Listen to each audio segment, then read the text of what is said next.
Hey everybody, Frank the Taper here, live from my dining room table.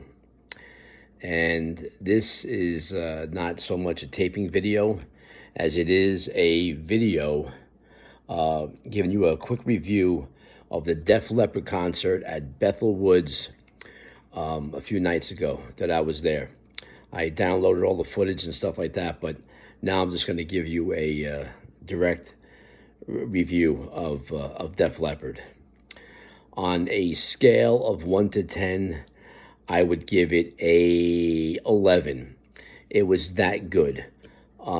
Very rarely do you ever hear a band play live as good as you can hear it on the radio or in the studio or on a record or a CD or whatever.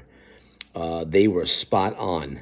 The notes, the sound, the chorus, everything was just like you hear it on the radio, except in some songs they extend, they play longer guitar solos and whatnot, but everything was spot on. It wasn't just a concert, it was a show. They're professionals. They came out, with energy, as much energy as you can have, being the age that they are.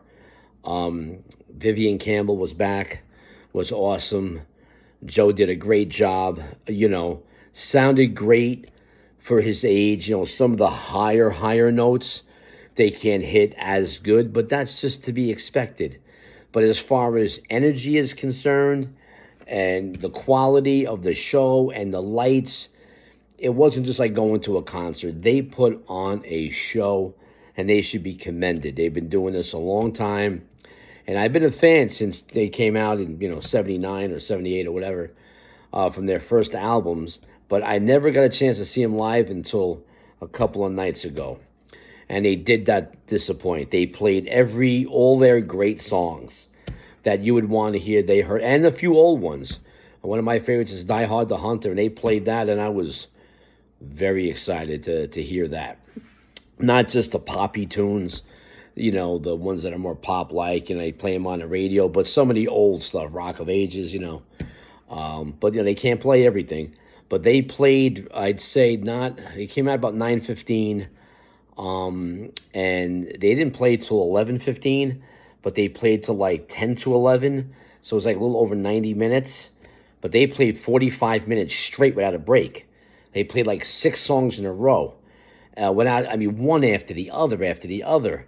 And then they took a break and introduced everybody and played a couple of slower songs, Headed for a Heartbreak and that, to kind of just take a break, to calm down. And then they came back, and then that was great. And then they played Let It Go, like towards the end. Then they said goodnight and everything, and the lights went out. And they, and I wasn't leaving because I've been to too many shows. I don't leave until like the lights on the stage go off, and they're off, and the instruments are gone. And then they came back out for Pour Some Sugar on Me, which I recorded the whole thing and put it on my channel. You can see that. And then he ended the whole show with what else? Hysteria. And it just went on, and the solos, the guitar solos and everything. It just was really, really, really great. So I thoroughly enjoyed it. I would see it again. The quality, the sound, it was just, they played Gods of War. Come on, man. It's pretty damn good. So I just thought it was excellent. On a scale of 1 to 10, I give it, 11, 12. It was off the charts. The place was absolutely packed. Took a while getting at it a lot because I've been to a lot of shows there, and normally it's not that bad, but this took a little bit of while because it was as crowded as I've ever seen it. So with that, Frank the Taper gives the Def Leppard show at Bethel Woods, New York, Center for the Arts, 2 thumbs up. Thanks for watching. Don't forget to like and subscribe. Appreciate it. God bless you all.